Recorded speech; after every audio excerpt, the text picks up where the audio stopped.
on this episode of Edge of the Web. So what we're seeing on average is about 20, it's rising up to about 20%. Oh, wow. With Amazon and Walmart, Target, some of those major retailers.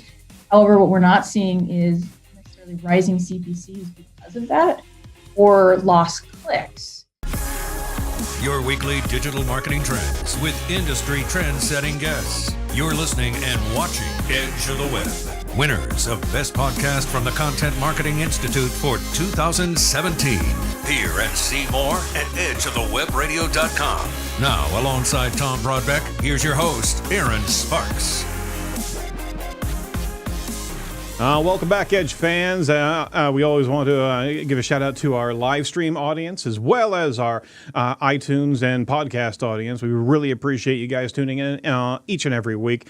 We're broadcasting from Edge Media Studios located in downtown Indianapolis, Indiana. Every week we bring you the latest digital marketing trends as well as marketing influencers from around the planet. You've got to check out edgeofthewebradio.com if you haven't, because that has all of our stories, all our news items, all of our videos, all of our audio, and much more over there. So go check out edgeofthewebradio.com. Our title sponsor for the show is Site Strategics.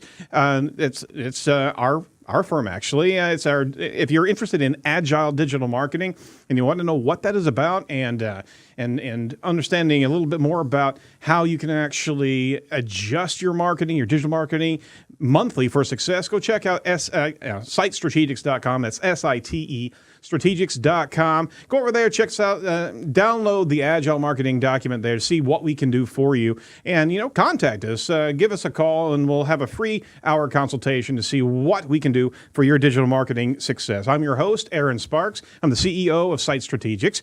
The reason that we do this show, we mention it each and every show, but we want to make sure that you understand for the new listeners and the new audience is that there's so much unknown in the digital marketing space, and demystifying it has been our goal for the last 7 years. Is literally trying to break apart, understand the different components of digital marketing, whether it's social media, whether it's search engine optimization, whether it's search engine marketing, email marketing, video marketing, content marketing, conversion rate optimization. There's so much that we've covered, and we try to kind of break it apart and give some understanding to our audience. We also do this because we want to learn. So we regularly dive after some unknown topics, and so we can unpack it and kind of improve our R&D on a regular basis. So that said, I'd like to introduce you to my cohort in crime here. This is Thomas Broadbeck. It's all right. 7 bloody years. Episode 281. Director of Digital Media. Sir, how are you doing? I'm good. How are you? I am. I don't know. The last couple shows here, I've been stumbling over my intros on a regular basis. Yeah, well, you need to practice. Now, brown cow. I do need to practice. Evidently, to 181 shows doesn't give me that much practice, does it? Yeah. What was it? The bank manager was denied. What's the Anchorman quote? Or the Ron Burgundy quote. Ron Burgundy. Yeah. No, I'm not going to even do it. No. The Human Torch was denied a bank loan. Nope, not going to do it. I want to introduce our guest and witness to this debacle, Elizabeth Marsten. Come on, let's have a look at you. Wow, this is audio and video, folks. Elizabeth, how are you doing today? I'm doing great, thanks. Thank you. Thanks for joining us. And I just want to apologize right off the bat because I'm flopping around here. But you know what? You're not. You're over in Seattle, Washington, and you've had a great article that we wanted to bring up and interview you on. But tell us something. You're telling us before the show this is probably going to be your last interview, your last interaction for a while. Why is that? I am so very pregnant. I'm about 8 months, and I think about another week, and then they no longer preterm technically. And oh boy. Who knows what can happen? So I'm going to go ahead and have baby number 2 and take a break. Fantastic. Well, we are very, very happy to be able to be your last marketing endeavor for a while. It's great to be able to disconnect with you and be able to learn a little bit about the Google sponsored units like we were talking about. But first and foremost, we want to get your input on some of the latest trending marketing news. You ready for that? Sure. All right, let's roll that beautiful bean footage. I was very excited to start my reportings. This week's trending topics.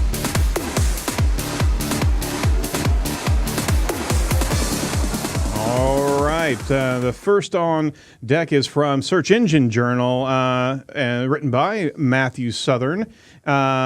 Google Images data will soon be displayed in Google Analytics. Tom, what's going on here? We've been looking at Google Images for a long time. We're actually going to be able to see some tracking on this. Yeah, they're actually going to be helping you identify what traffic you're actually getting from Google Images. So there'll be a new line in your organic search report in Google Analytics under the acquisition report.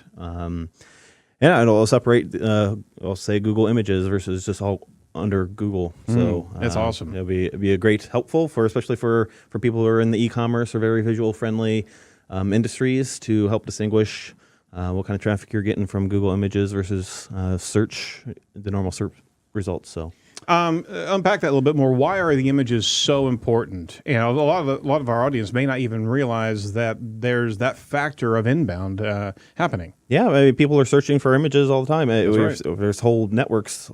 Our social networks are built around visual search, like Pinterest and Instagram. So the Google's is in that game too, and they're just helping the webmasters know what kind of traffic they're getting. There's different strategies out there. I really haven't say we've done much Google image search optimization, but there are strategies out there, and some marketing companies I remember have taken advantage of. More recently was people Google imaged hacked the if you searched idiot in Google search for Google Images search. Right. They're all Donald Trump photos. Oh, Lord. So there's ways to get traffic from those things. So yeah. All right. Well, Elizabeth, what do you think about images coming into analytics? About time. I know for sure. Like for example, we know that Google Shopping or PLA ads also show there as well. So I haven't looked as to what products show up if you image search idiot, but now I'm going to. Probably Donald Trump mugs, right? Something I'm going to like go ahead and that. guess there's some hats. Well, that's pardon me. Well, we always want to be able to see the unpacking of the different assets that we have in Google rankings and what have you, and be able to see that starting to be not only visible but also reactive to your marketing efforts, because the image optimization is absolutely a space where you should be focusing on. If you can actually grow those points of recognition, you better believe it's going to better your chances of additional conversion, because images are everything. And for e-commerce products, right? Absolutely. Especially if you spend a lot of time or money on making those product images. Oh yeah, and I mean, just an image next to that product ad. I mean, you've seen that before. I mean, maybe 4 times higher click-through rate just to be able to have that connection. Mm-hmm. I'm quoting from some unknown stats, but I guarantee we can pull those up after the show. From Marketing Land, Amy Geston-Hughes, as advertisers pull back on Facebook, right? Instagram's ad spend growth rate is actually booming. So check this out. Facebook's ad spend is at a standstill right now, but actually Instagram's is on the move. There was they've suffered some drops, substantial drops in their stock, but at the same time, with stocks falling 19%, it actually cost the company $120 billion in a single day. Advertisers are actually spending now more on Instagram. Last month, Merkle reported ad spend on Instagram was growing at 4 times the rate of ad spend on Facebook ads, with Instagram ad spend up 177% year over year during the quarter Q2 compared to Facebook's 40% increase. So again, from an image advertising concept that we were just talking about with the previous article, Instagram advertising is booming. Why is the Facebook ad spend just dropping. So, I mean, yeah, we've had some major hurdles for Facebook to get over, but to be able to see that dramatic of a shift so quickly. Yeah, I mean, I think it's this is a long article here, and there's a lot of great information in there. Yeah. But Noah, if you could pull it back up and scroll down a little bit further, there's a section in there talking about total engagement, user engagement on branded profiles across verticals, and it's very spread out evenly. Keep going down, Noah. Is very right there. That it's very spread out evenly among industries. So there you can see Instagram at the top. Yep. It's mostly fashion, but beauty has a big chunk, e-commerce has a big chunk, auto has a big chunk, retail has a big chunk, and then just a very small portion of it is other different industries. On Facebook, looks like it's more than 50% of other industries, and the other 50% are within those 5 I previously named. So there's a plus. I think it's a little bit cheaper. Like everybody's doing Facebook ads, Right. I mean, that's kind of the default thing to do, and I'm not a social ads expert, but I imagine that social ad spend on Instagram is a little bit cheaper than Facebook. It is. And so, especially if you're very heavy, all those are very heavily image-driven industries, and it just makes sense for that platform. And the click-through rate is much greater, like you're talking about, in this image environment, this ecosystem there. So, Elizabeth, what are your thoughts about the shift in spend? It makes a lot of sense too. I mean, because like with the article states about Facebook being an established platform. So after you've spent some time on Facebook, you would want to try and see how the Instagram audience would work for you, depending on what your vertical is, depending on whether or not you have the collateral in order to support the audience that engages with Instagram. Mm-hmm. I also think, and some of this is publicly discoverable, is Facebook is not done. Basically, we're not to Q4 yet, and I would expect to see some additional efforts on their part in terms of pushing that advertising spend up as we go into Q4 with either new opportunities or make sure you take a look at what they're you can, and this is discoverable if you go on to the Facebook Marketplace, what's going on there in terms of ads and the engagement there, especially as it comes to product ads. You cut out on that last sentence. Could you repeat that, Elizabeth, for us? Check out on your mobile, if you have a Facebook account, check out your on your mobile app, check out the marketplace. Right.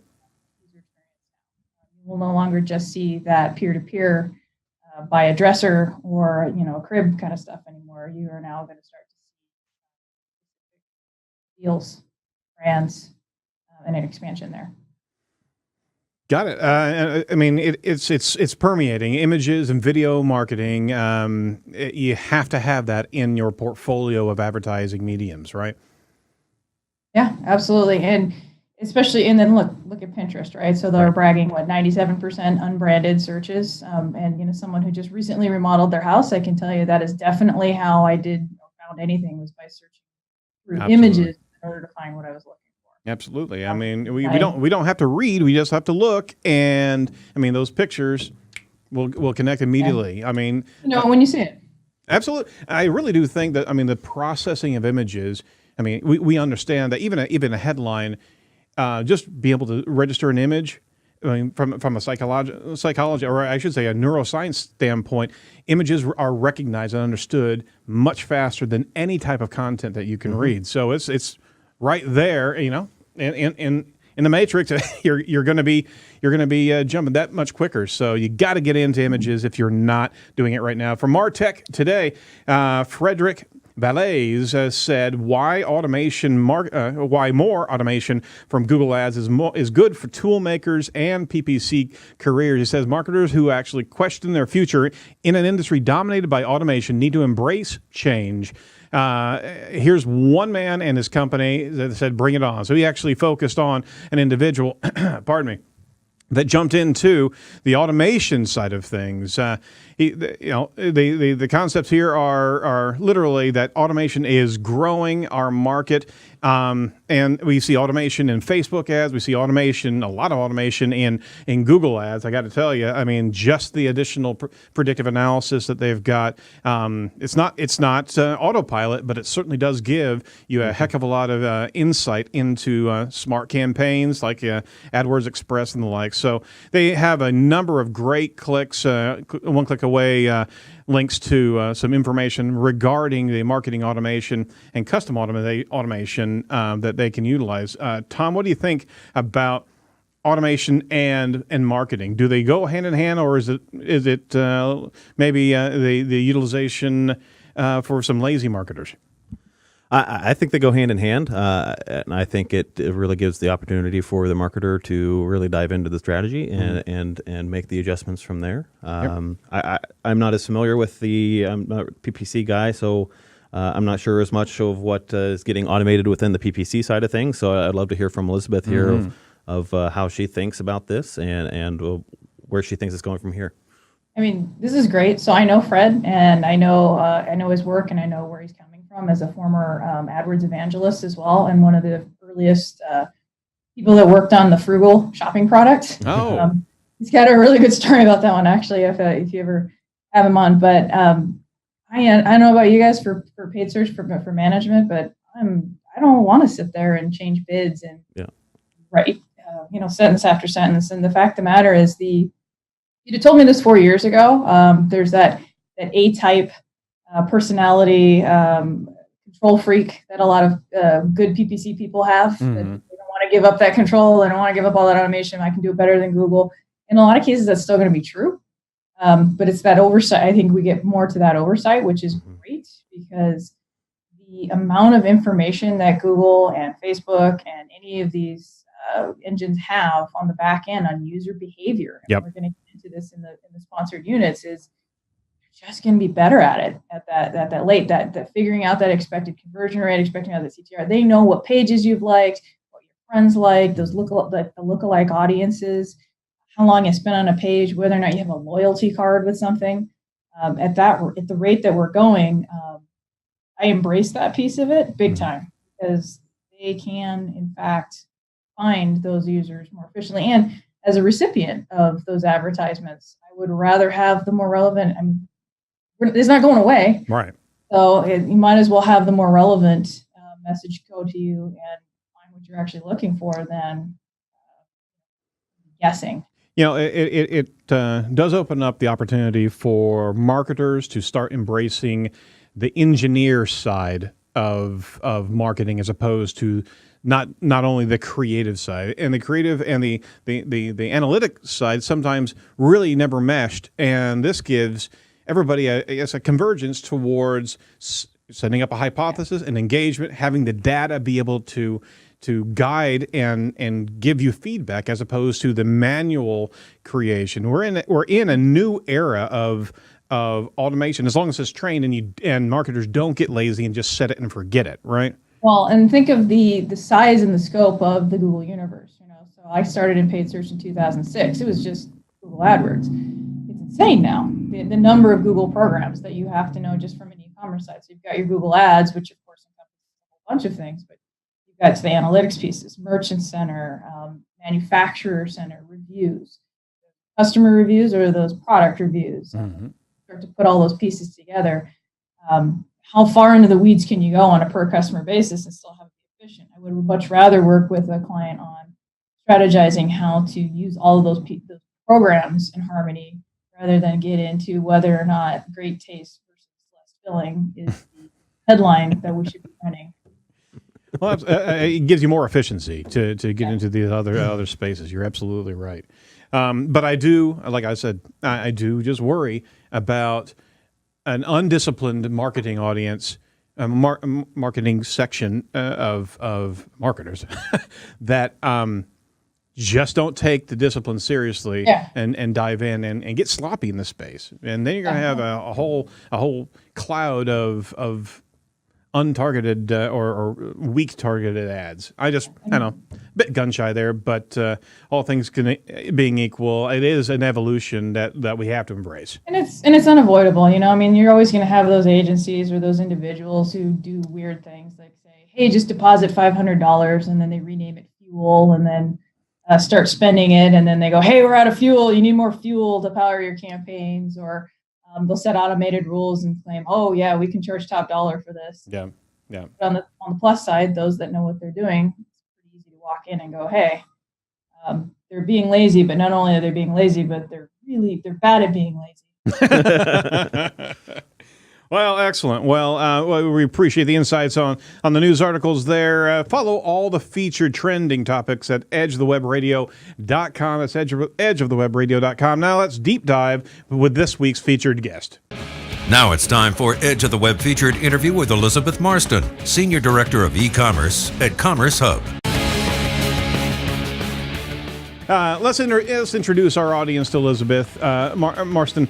Elizabeth started a paid search career 10 years ago and has since branched out into account and client management, marketplaces, selling and advertising, and catalog management for brands and retailers. And I can't tell you enough. There's not enough of that discipline in the marketplace. It's well needed. She's also the co-author of Web Marketing for Dummies. Fantastic. Now, that's kind of the high-level things regarding Elizabeth, but who best to explain exactly where she comes from but Elizabeth herself. So give us your version of your backstory. So in 2006, I think this is probably the one I use the most, but it's also the most interesting. In 2006, I thought I was going to be a pay-per-click marketer. Yep. I had got a call from an agency, and they said, "Do you want to do pay-per-click?" And I thought they said pay-per-click, but it was pay-per-click. But I Googled it and saw what it was, and said, I could figure this out. So thankfully, back in 2006, it was far simpler than it is today, and began doing just paid search day in, day out, week after week for a few years. Mm-hmm. Started to expand into SEO, content, social, analytics. Kind of went from there, and then. Most recently, obviously, in the last 3 years, I've ended up at Commerce Hub, which is bigger. It's a software company, basically. So we have dropship retailers, suppliers throughout the U.S., the U.K., and Canada. It's an extensive network. And then we also have a feed management or catalog management tool, which is what I primarily work on. So getting that product data up to the right places and correct in the right places. A lot harder than you think it would be, but here we are. Yeah, so unpack the catalog and product image management a bit, because I was certainly one of our users. I know that maybe, I know that it's an underutilized feature of marketing, but it certainly does bring a heck of a lot of better revenue to e-commerce websites. So tell us what the catalog marketing is. So for us in particular, it's product feeds, right? So really more than anything else. And what we've noticed is there's a multitude of solutions, and you may not need a big solution. You might be able to do something with a Google spreadsheet, honestly, and upload that to Merchant Center if you're only on a couple of channels. But if you are on, say, 2 marketplaces, 3 search channels, and you've got 4 retailer relationships, then you start to need something that can not only make sure that you have consistent quality product data, but also inventory management and control, right? So if you are on 8 different channels, how fast can you decrement that inventory so you don't sell? And then if you oversell, then obviously your product your seller ratings go down on those various marketplaces because you have to cancel. And then how does that work with your direct? Allocate inventory by marketplace, by direct, by your website. What do you want to push where? Maybe you have a retailer relationship and you're not allowed to sell certain products on your website that they don't have. How can you get around that? Price parity, that's a big one. That's a huge one, Yeah, you want to get shut down by Amazon real quick? That's a good way to do it. Is sell something on your site for less than you're selling on Amazon. They'll find you real fast. Yep. So we do that, and then we do a lot of, like I was saying, the product data quality itself. So we've had customers come that have product titles with 2 words in them. Find me a product anywhere that you can describe in 2 words efficiently. MAGA hat. Yeah. Sorry. Is it red? And it doesn't matter what you put in there, size or gender or attributes, that kind of stuff. So basically, what we do is we help a lot of customers, especially with our retailers, correct and in the right places. And one of the things that folks don't always realize, or marketers don't realize, is how far that data permeates. Once that goes up there and out into the universe and it gets indexed, especially by Google, that's why one of the reasons Manufacturer Center exists. It's free, and you can upload your product catalog to Manufacturer Center. And it's the Google spec, but there's a few additional attributes that you can add to it. It could be something like, requires 4C batteries, cordless. How much does it weigh? Additional colors or additional images, that kind of thing. videos. You can even add links to a YouTube channel. So it's kind of your way of getting to set the record straight in the internet. So that's the centralized, very similar to, I think, Yext that we were talking about a while back, just centralizing the data and making sure you have the single source of truth. Manufacturing Center is that, and it gives as many deep fields as you could possibly want to populate. And a lot of the different platforms for ads are not going to have that depth, but it's going to the nth degree, right? Yeah, and then, and Google's catalog is what we call the gold standard, right? So a lot of places like to copy the Google catalog, which just makes life easier in general, right? So take the Google spec, and then now you're on 10 different channels. Whether or not that's through advertising or just marketplace or just having affiliate sites. So I appreciate you unpacking that, because it is very, very important to get your data straight out there, and you can certainly harm yourself if you submit to different platforms without a centralized repository. You can really kind of get yourself into trouble, especially like you mentioned with Amazon, is that you've got prices that are underselling or priced lower than Amazon. They're gonna clamp on you very, very quickly, right? Yep. Them and Walmart and Jet all have a percentage, and I can't remember off the top of my head, different percentages where you cannot be selling less than those percentages. Gonna have to speak a little bit closer to the mic. You're fading in and out. It's all right. You're fading in and out for us, and we certainly want to hear everything. A lot of the marketplaces, so like Jet and Walmart, also have those. They have various percentages that I don't recall off the top of my head, where if you are selling less than that percentage, basically undercutting them, they usually start with like a suspension of the product. Right. Do it enough times and you don't get to sell it. Oh, geez. Elizabeth, you wrote an article here recently regarding Google's sponsored units on search and what marketers need to know. Can you first tell our audience what are Google sponsored units? Sure. And of course, like I said in the article, it just rolls right off the tongue, doesn't it? Yeah, right. It's one of those names that I think eventually Google's going to rebrand to do. Yep. But what it really is when you Google something and you're at google.com and you look over on the right side there and you see that PLA pack, that's 9 products. Nowadays, you may see a Google Express logo branded on one of those product images, or it says it's sold by Google Express. So usually within those PLA listings, it'll say sellers. That is a sponsored unit on search. And what that means is if you click on it, it will go to express.google.com and will go to a product detail page on Express. So it is not a PLA. It does not compete in the PLA auction. It is not part of Google Shopping, but it is definitely from Google driving to a Google property. Excellent. And if we could ask our producer Noah to be able to pull that particular article on, because we want to be able to show that on the screen. It's very, very important to be able to see what Elizabeth is talking about here from the real estate. So if you scroll down there, Noah, and then give me a shot of, keep on going, and get that right there. So we've got the ad space in Google Express. You have the combination of PLAs, and then on the right-hand side, right? Yep, that's it. You've got that in competition with the PLA right next to it.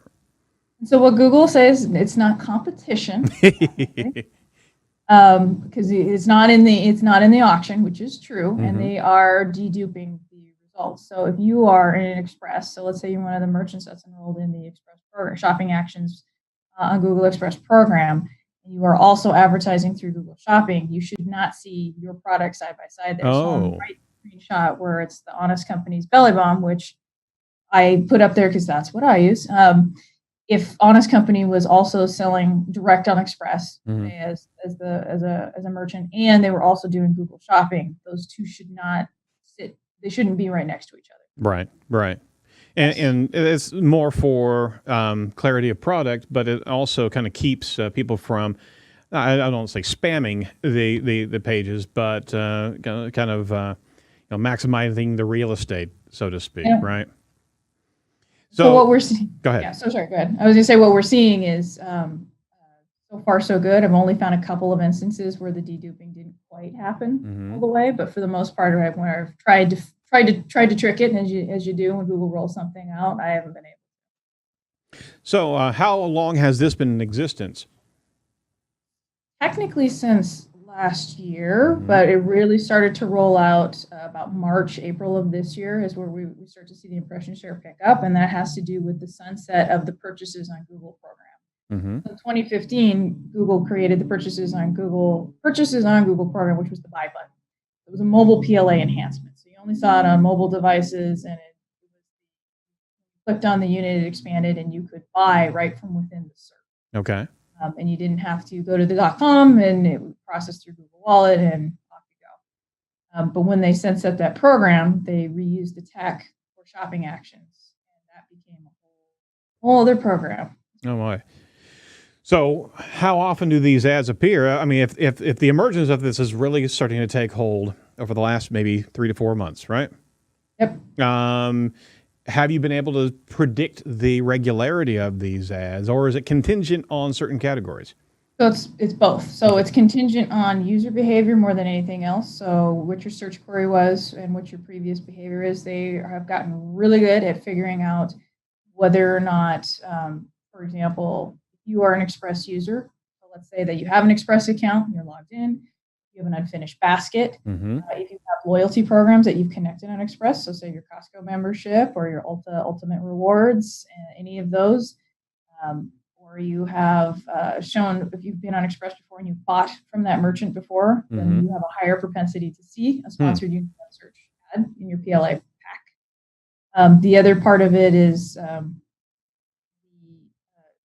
impression share is what we've started to kind of watch over the course of the year. And anybody can see this. So they should be going into their AdWords share of voice reports and looking under impression share. And you should see Google Express start to slide in there as a competitor. But it is not technically competing, but it is definitely taking impression share. Right. So what we're seeing on average is about 20, it's rising up to about 20%.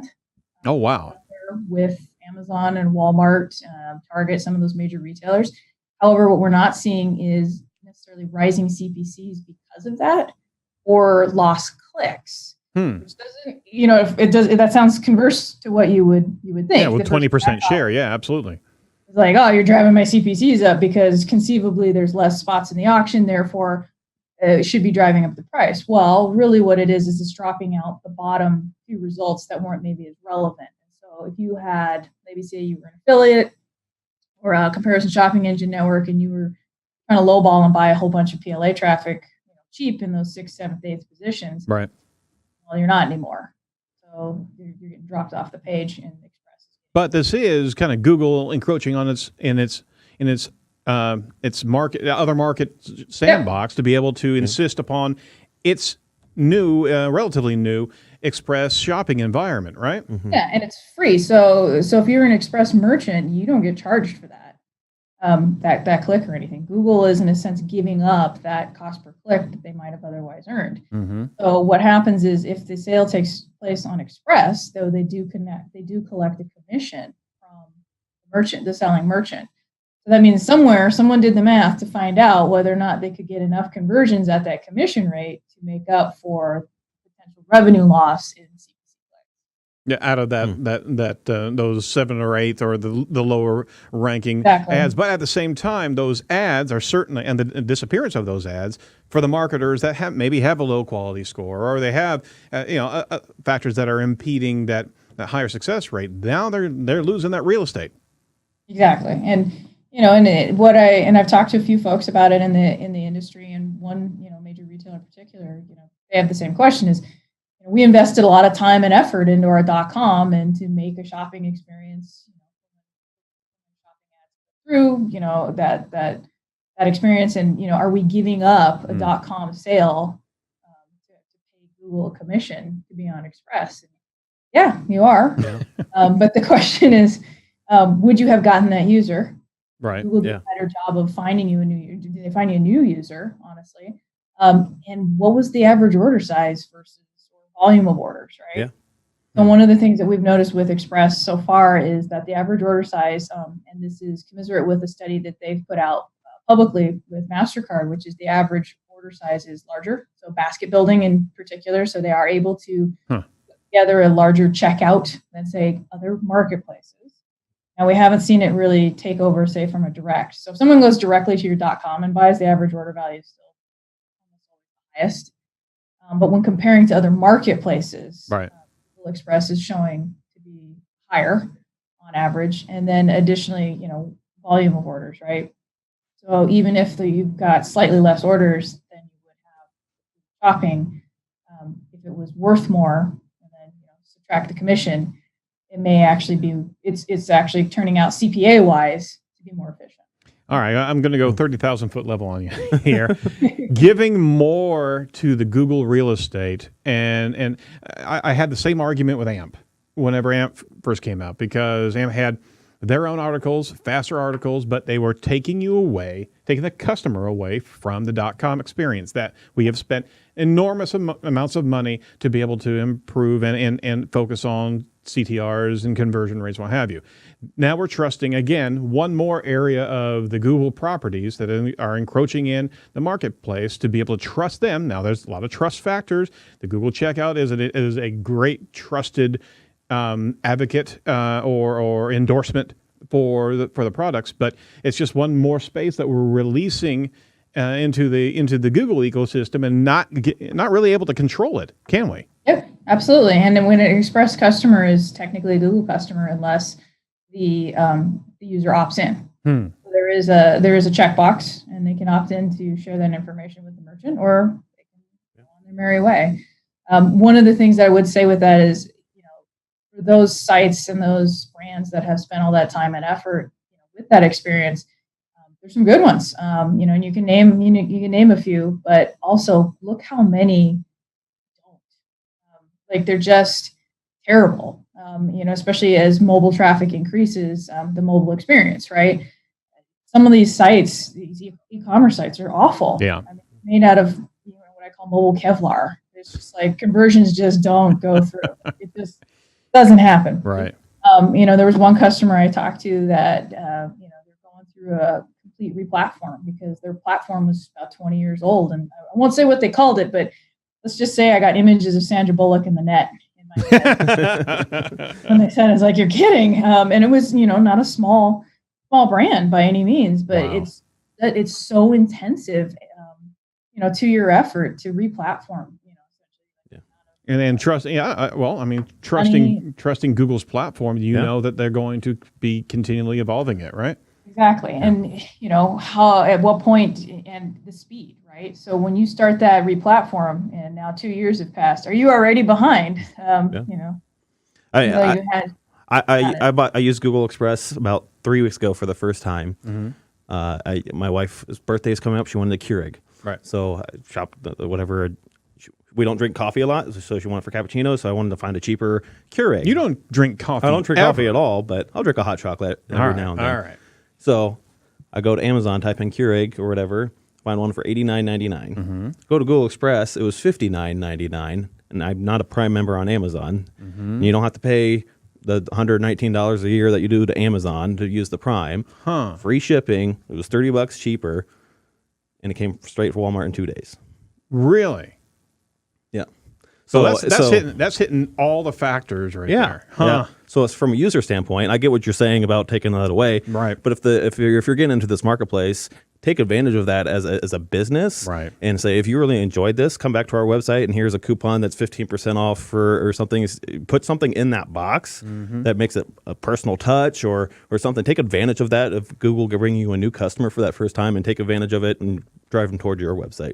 That's assuming that we have control of that product, as opposed to in Amazon. But, so it was Walmart. But if you're a smaller retailer that's not Walmart, sure, right? You could take advantage of that. Somebody just discovered you on Google Express that you probably wouldn't have been able to have interacted with before, but through this tool of Google Express, take advantage of that opportunity when you deliver their product. Well, and Google's not competing with you. So in Amazon, they have their own products, right? So they have all their Amazon basics. Right. They also have the FBA program and the Prime programs.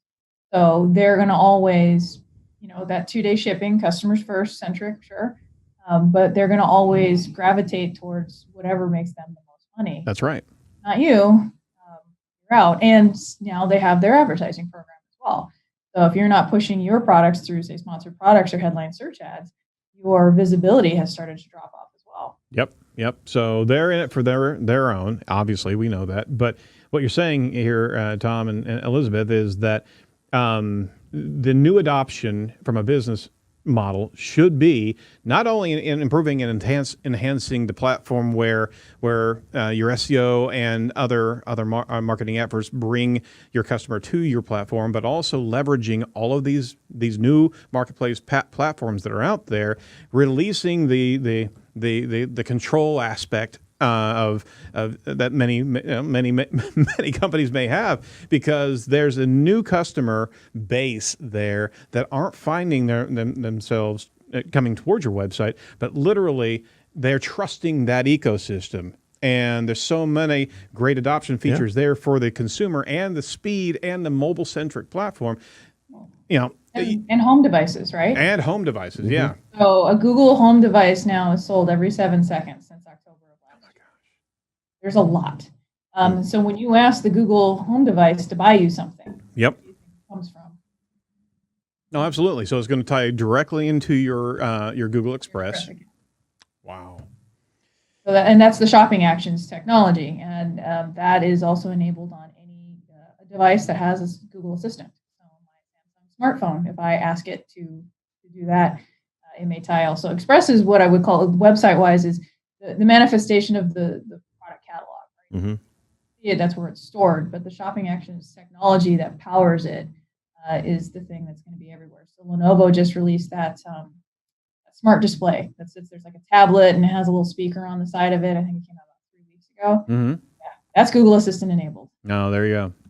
So, think about the partnerships that they have: Lenovo, JVC, Sonos, Nest, right? Yeah. Some of those things are enabled, and some of those things aren't enabled. And this is the real boxing match here, is that Amazon got ahead, far ahead of just the entire ecosystem, and be able to get those speakers, those smart speakers, out into the space. But Google has better AI. Google has better consumer behavior understanding because of the enormity in which the consumers interact, right? Well, Google's also algorithm is like completely different, right? So, I mean, one of the first things they always talk about is relevancy, to the query or to the human. Whereas when you look at Amazon's algorithms around advertising, or how do they decide what marketplace listings to show, it's all about sales popularity and velocity and margin, right? So they're going after fastest, cheapest customer experience. So it is interesting to see as they go forward, whether or not Amazon will add more personal type attributes to their algorithms in that way, or will Google's prevail because of that personalization? Yeah, you've been wondering. We always thought that Walmart was going to be the contender in the ring, right? They still are, very much so. But I mean, Google, with its algorithm and the trust that consumers have from their search experience and the local experience, and there's certainly trust in the AdWords space as well. There's so many areas that they have established that value to the consumers. Now, be able to bring Google Express as well as the home connection. And Walmart is one of the biggest Express partners. Mm-hmm. They were one of the earliest integrators, so they do have a considerable amount of their catalog online on the Express marketplace. They knew where I was going. Yeah, I remember at Black Friday, you can get a Google Home for $20 from Walmart, and then you got a $20 credit to use on Google Express. So it's basically you got it for free. That was just cost of sale to get that little speaker in that home. And I bought a $60 Keurig 7 months later from Walmart. Very similar to that is a long cycle of sales right there. But they got it. It's very similar, like gaming systems, right? So, like in Xbox, maybe they may lose money technically on the system. Oh yeah. Back on the game. Yep. The printer, same thing with the printers. You buy the printers real cheap, but they make all their money off the ink. Off the ink. Yep. So is there a max number? I mean, this is let me ask you this in a different way.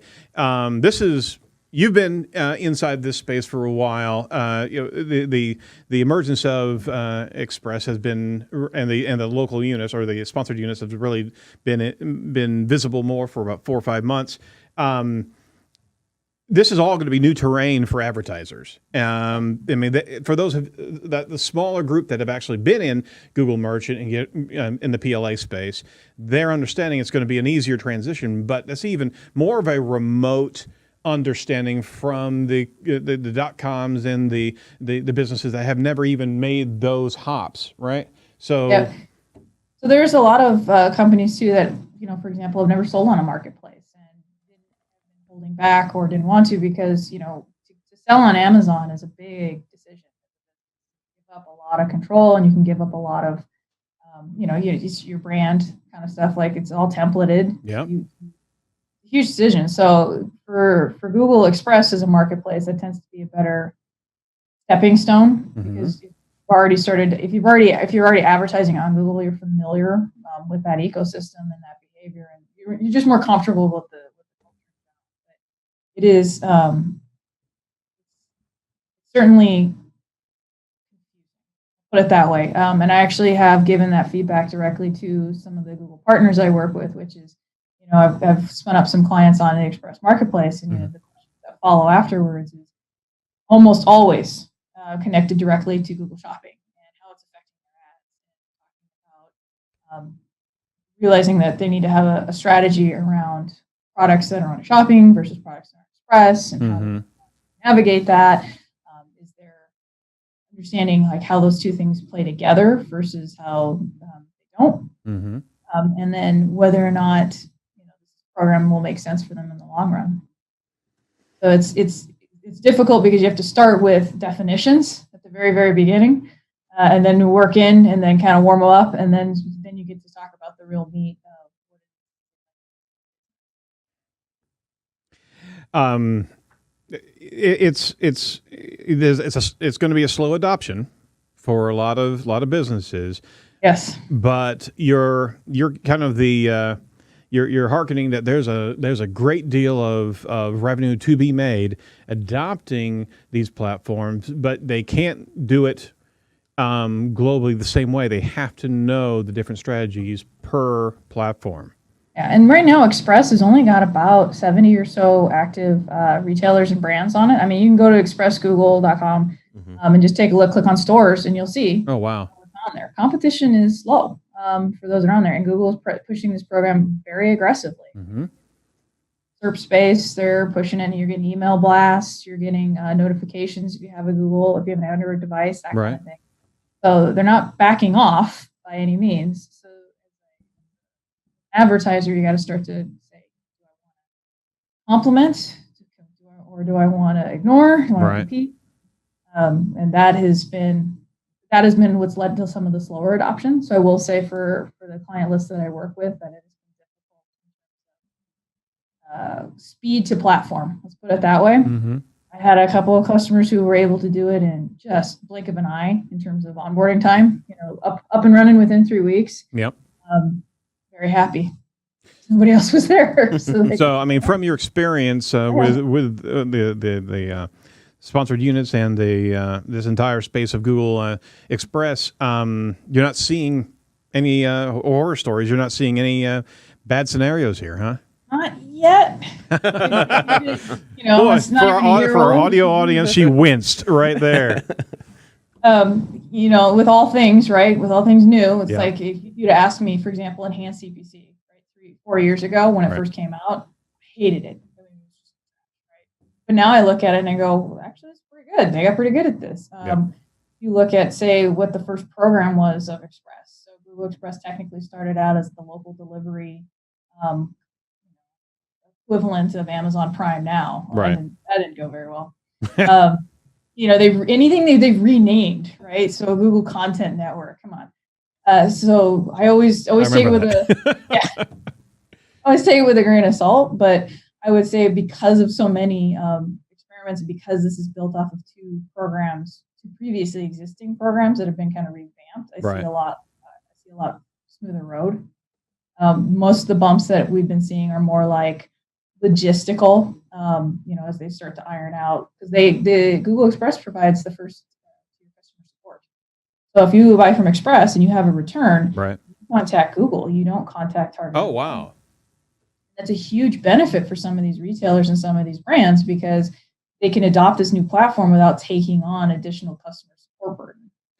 And you know what, that has been seen with regularity now, that Google's really kind of coming out of its shell, or its walls, and starting to offer up direct customer service, more so than ever before. And we were seeing that from Google Local and Google My Business. They're finally opening up the customer service spaces that they've never manned before. So that's pretty cool in its own right. Yeah, and so that with things like that, I mean, obviously you're going to have a few hiccups here and there as they start to figure out like what's the best way to do this. But there's certainly pouring in the resources. Let me ask you another question here regarding the product listing ads and the Google Express here. Getting that data centralized, I mean, invariably you're going to have some sort of shopping cart software for some of the .coms environments, as opposed to an ERP product database that you can kind of massage into a target list. Have you seen some problems with shopping cart software not being able to deliver the data necessary to really get these sponsorships and these ads going? Absolutely. Some of them provide better information than others. We always call every export's basically a snowflake. There's some that are better than others. I mean, the ones that were actually built, to like later to do this kind of right thing, like a Demandware or Shopify. Those guys tend to be pretty good at getting the right information and getting out. But again, it also depends on the initial data that they get from the manufacturer. Right. So if you're a retailer in particular, you're at the mercy of whatever the brand is. If you're the brand and you do a good job of curating that content or writing that content and submitting it goes a lot better. No, I understand. Can you name any shopping carts that are actually really good at at least the initial export to meet the Google checkout needs? Yeah, usually Demandware, depending on which version, obviously. So some of these are better than others, like Magento. Some of the community versions, not as much. Right. BigCommerce has been up there, Shopify, and then WooCommerce. Oh, excellent. WooCommerce is one of them in the WordPress realm. Fantastic. Excellent. Well, we're looking at this in a new lens here. It's not about the cannibalization of search engine results or the competitive nature of your ads in your PLAs against Google Checkout. You got to be able to step into this new space of your business is not solely on your own .com anymore or the advertising engine. Your business exists or can exist in a lot of different spaces where commerce exists. It's not just all targeting back to your checkout, right? You've got to start embracing some of this new technology. I mean, it's almost like the broad, high-speed broadband that all the ISPs laid out decades ago for the anticipation of high-speed networks. Now, Google and all these different commerce platforms have invested a lot of software, a lot of time, a lot of talent, a lot of dollars to be able to create an efficient way to market. And a business would be hurting themselves if they didn't adopt these platforms. Yeah, I mean one of the biggest benefits that Express will tout is the seamless or the single checkout, right? Yeah. So you can have multiple merchants items in your basket and check out and be done. And I've done, obviously, because I've tested this, because you can't sell it if you don't, it's eating your own dog food, right? So I have obviously the Express app on my phone, and I have the home device and everything, and I've tried it out on multiple things. And there are a few cons, if you have multiple merchants in there, so you may get more boxes. You order and then it's like 6 boxes show up, and you feel like a criminal against them. You get over it because, how's that really any different than someone on Amazon Prime who will just like order? Yeah. But also whether or not you hit those free shipping thresholds. So one of the things that Google's done is they have got several promos going on shipping for Express to ease that through. On average, maybe let's say you're on Target on Express, $35 minimum to check out. Usually on some of those big box retailers, you can hit that $35 pretty quick. Yep. But if it's a singular brand, a little bit harder. So yeah, you may end up paying the shipping costs any different. So again, depends on your business, what your goals are, how they're trying to find net new customers. One study we did actually was we were trying to find out for one of our clients in particular, because it started to, the revenues on shopping or Express started to beat another marketplace. And we were going, hey, so are these net new customers, or are we cannibalizing and taking from another source?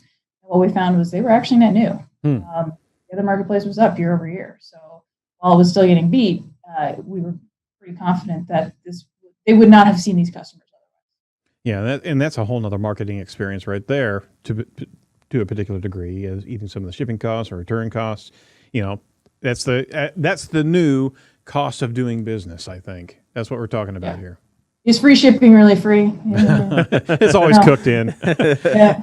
Well, Elizabeth, this is some great information, and we certainly would recommend all of our listeners and audience to go check out the article you had there, the Search Engine Journal, right? Yep, that's it. Excellent.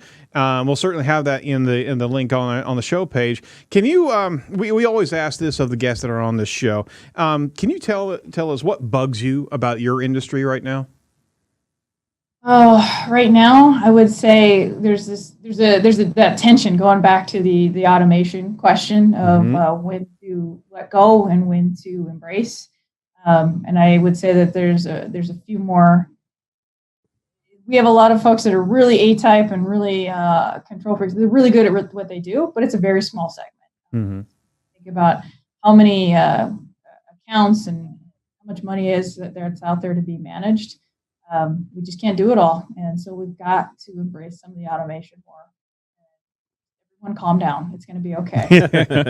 Skynet's here to take care of your marketing needs, right? Google's, they're going to write our ads for us, and some of them are going to be really goofy and stupid, and you're going to swear and mutter under your breath, and you're going to fix it. But at the same time, if you don't try those things and you don't teach the machine to do that, you're always going to be the one muttering under your breath.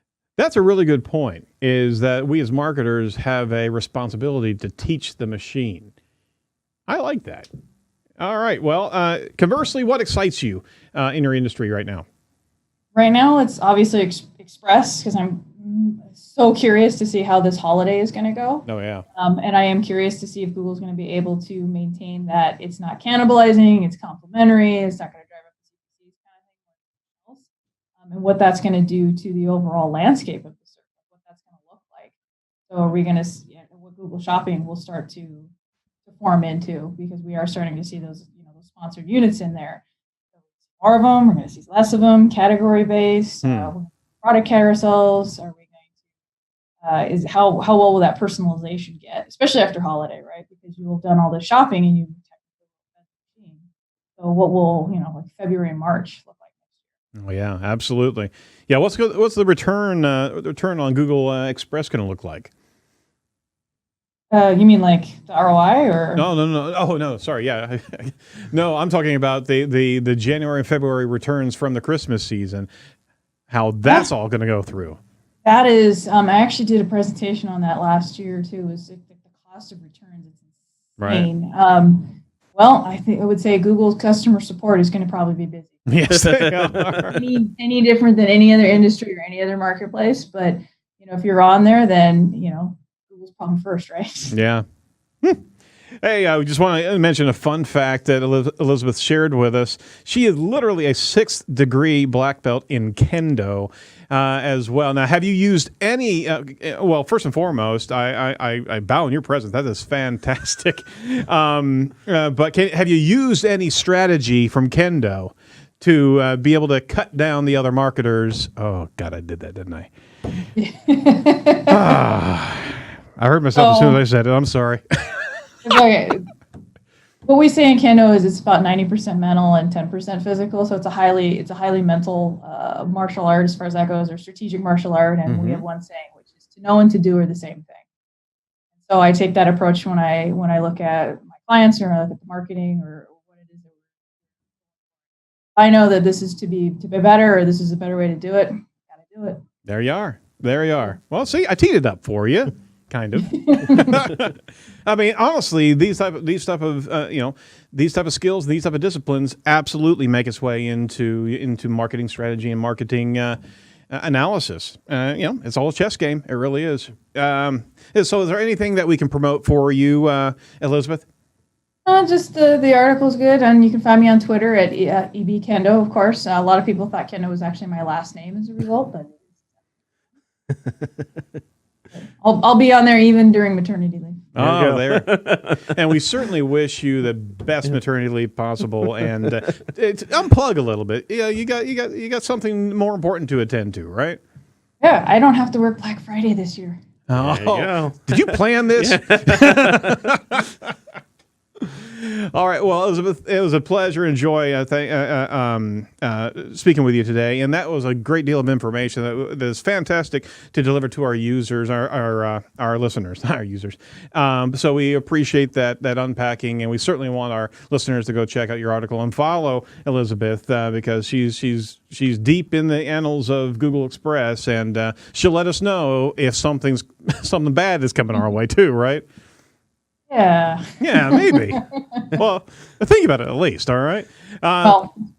All right. Thank you so much for your time today. Thanks so much for having me. Absolutely. All right. Thank you for listening to Edge of the Web Radio. And a special thank you to our colleagues at Site Strategics as well as our guest, Elizabeth Marsten. Be sure to check out all the must-see videos and all the insider information over at edgeofthewebradio.com. That's edgeofthewebradio.com. Tom, who do we have on next week? Next week we have Ruth Burr-Reedy. She is with Upbuild. We had Mark Arneson a couple years ago. Yeah. So circling back around to them, and Ruth Burr-Reedy, she was formerly of Moz too. So talk some SEO next week. Cool. SEO, I love the stuff, and we haven't done that for a while, have we? We haven't, no. Time to dig back into some of the foundational knowledge here over at Site Strategics. So fantastic. We certainly appreciate all of our listeners and all the downloads. If we're not where you want us to be on a podcast aggregator, let us know. We'll get the feed there. But we certainly appreciate any likes, reviews, and recommendations for this show, because that's the lifeblood of the visibility of this show. So we are at Site Strategics. We appreciate it, and we'll talk to you next week. Do not be a piece of cyber driftwood. Bye-bye.